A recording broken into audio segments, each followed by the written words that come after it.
যে ভারতের পুলিশ বলে নাই। ইন্টারেস্টিং হচ্ছে কি, যে ভিডিওটা আমরা নিজেরাও দেখেছি সেটা কিন্তু বাংলাদেশের কেউ এই ভিডিওটা ধারণ করেন। এটা ভারতেরই একটা সিসিটিভি ক্যামেরা ভিডিও, এবং সেটা ভারতের পুলিশই বলেছে যে একজন মানুষ সেখানে ঢুকেছে, সব দুজন বেরিয়েছে, একজন বের হয়নি। এটা ভারতের পুলিশ বলেছে। সুতরাং আমরা ধরে নিচ্ছি বা ধারণা করতেছি যে তাকে হত্যা করা হয়েছে। এটা হচ্ছে ধারণা প্রসূত ব্যাপার। হ্যাঁ, আবার সবচেয়ে ইন্টারেস্টিংলি হচ্ছে, আমার যেটা খুব ভালো লেগেছে মাকসুদ কামাল ভাই যেটি বললেন, মাসুদ কামাল ভাই, যে ভারতের কোনো মিডিয়া কিন্তু আজ অবধি এটা নিয়ে কোনো ধরনের লেখা বা প্রবন্ধ অথবা গল্প কিন্তু ছাপছে না। এখন সেই জায়গায় মিডিয়ার কোনো দায় আছে কি না?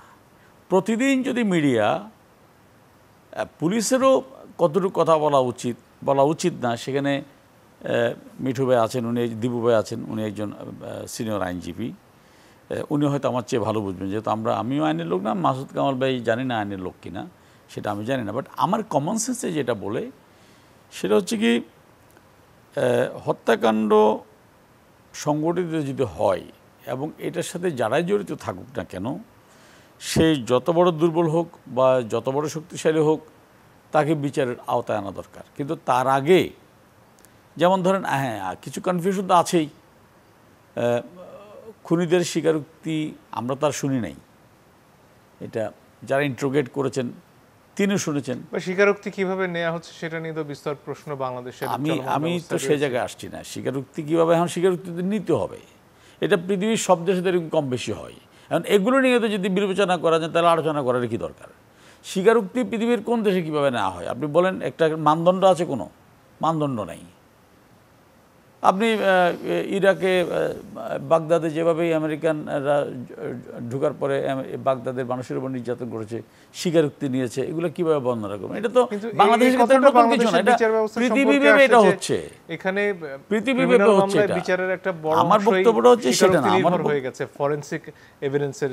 ডেফিনেটলি ওইটাই বলছি যে এখানে ফরেনসিক না করা পর্যন্ত আমি কমন সেন্স দিয়ে যেটা বুঝি, এটা পুলিশেরও উচিত ছিল এইভাবে না বলা, অথবা বললেও মিডিয়াও সেটাকে এইভাবে জাতির সামনে উপস্থাপন করা কতটুকু যৌক্তিক হচ্ছে, এই বিষয়গুলো অনেক বেশি বিতর্কে। যেমন ধরেন, আমি যেটা বলতে চাচ্ছিলাম, যে পত্রিকায় যেটা দেখেছি, একজন বলছে যে সেটা 80 টুকরা করা হয়েছে, 90 টুকরা না, এবং বলা হয়েছে তাকে বাজুখালে ফেলে দেওয়া হয়েছে।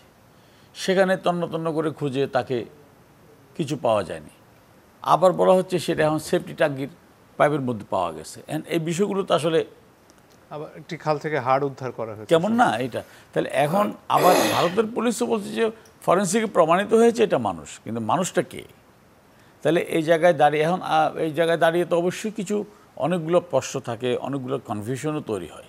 তো এই কনফিউশন যেন তৈরি না হয় সেই জন্য আইনশৃঙ্খলা বাহিনীর যেমন অসম্ভব সতর্ক থাকা উচিত, একই সাথে যাদের মাধ্যমে জাতি এটা জানছে, সারা বিশ্বের মানুষ জানছে, সেই মিডিয়া, তাদেরও বোধহয় একটু বিবেচনা রাখা উচিত যে একটা নিউজ আমি কতটুকু করব, নাকি আমি রগরগে একটা কাহিনী ছাপিয়ে দিয়ে আমার পত্রিকার কাটতি বাড়ার জন্য করব, সেটা একটা বিষয়। কিন্তু এই যে আজকে যেমন এই ঘটনার সাথে জেলা আওয়ামী লীগের সাধারণ সম্পাদক সাইদুল করিম মিন্টুকে আটক করা হলো, এই ঘটনাগুলোতে কি আসলে দলীয় কোন্দল এমন একটা জায়গায় চলে গেছে যাতে করে এই রকম নৃশংস প্রক্রিয়া খুন হতে পারে? আপনি ঠিক সেই উপসংহারে যাওয়া চলে নাকি? আপনি ঠিকই একটা প্রশ্ন আমারে করলেন, যাতে আরেকটা বিতর্ক হয়। কারণ আপনি নিজে একটু আগে বলেছেন, কামাল ভাইও বললেন যে পুলিশ কেন এই কথাগুলো বলছে।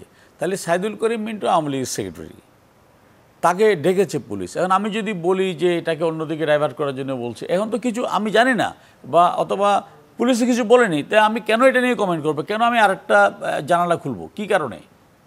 বাট আমি এটুকু বুঝি, সাইদুল করিম মিন্টু হোক বা আমিন হোক, যে হোক, এই ঘটনায় যদি কারো সম্পৃক্ততা থাকে, বলা হচ্ছে যে হত্যাকারীরা তাদের বিচারের আওতায় আনা উচিত। এদের কাছে মেসেজ পাঠিয়েছেন, সেই কারণে আমি বলছি কি, এটা তো আমি দেখি না। বা আপনি এই যে আমি যদি এখন এটার উপর কমেন্ট করি, তাহলে আপনি একটু আগে যে প্রশ্নটা করলেন, অথবা কামাল ভাই যেটি বললেন যে কেন বলা হচ্ছে 90 টুকরা করা হয়েছে, কেন এটা বলা হচ্ছে, তাহলে এটা তো হবে। কারণ কথাটা তো আমি শুনি নাই, আমার সামনে বলেনি, তা আমি এটা নিয়ে কেন বলবো? তাহলে পুলিশ যা বলছে সেটা কি আপনি অবিশ্বাস করছেন? আপনি আবার ঘুরে ফিরে, এইটা হচ্ছে আমাদের সম্ভবত, এটা বোধহয় আমাদের সাংবাদিকতার মূল জায়গাটা। আপনি তো ঘুরে ফিরে একই জায়গায় যাচ্ছেন। মানে আপনি অত বিতর্কটা আপনারা রাখবেনই, কারণ আপনাদের কাছে নিউজ হচ্ছে কি ভালো নিউজ কোনো নিউজ না, খারাপ নিউজটা নিউজ। আমি একজন দায়িত্বশীল জায়গায় থেকে আমার পক্ষে সেটা না জেনে কমেন্ট করা উচিত কিনা, বাট আমি স্পষ্ট বলতে চাই দায়িত্বশীল জায়গায় থেকে এটা আনার আওয়ামী লীগের এমপি হোক অথবা সাধারণ মানুষ হোক, তার হত্যাকাণ্ডের সাথে যেই জড়িত থাকুক, যদি মানে তদন্তে প্রমাণিত হয় তাকে বিচারের আওতায় আনা উচিত। আরেকটি কথা কামাল ভাই বলেছেন যে ভালোই তো প্লট, বিচার হবে না দেশে। এইটাও আমি জানি না যে ইন্ডিয়াতে মারা গেলে কি বাংলাদেশে বিচার করার কোনো বিধান নেই, তাহলে খুনিরা তো বাংলা, তাহলে আমি এটা জানি না, আমি জানার জন্য আইনের আপনার বুঝবেন ভালো। এটা দিবু ভাই হয়তো ব্যাখ্যা দিতে পারবেন, সেটা দিবু ভাই হয়তো এটা ব্যাখ্যা ভিন্ন দিতে পারবেন, প্রসঙ্গ, সেটা আমি জানি না। আরেকদিন আলোচনা করা যাবে। একটু জনাব তাহলে দিবু যে আপনার কাছে দ্বিতীয় আসতে চাই। বিশ্বযুদ্ধের অপরাধীদের যে বিচার এখনো জার্মানিতে হচ্ছে, ওরা তো জার্মানিতে অপরাধ সংগঠিত করেনি, এটা কি হবে?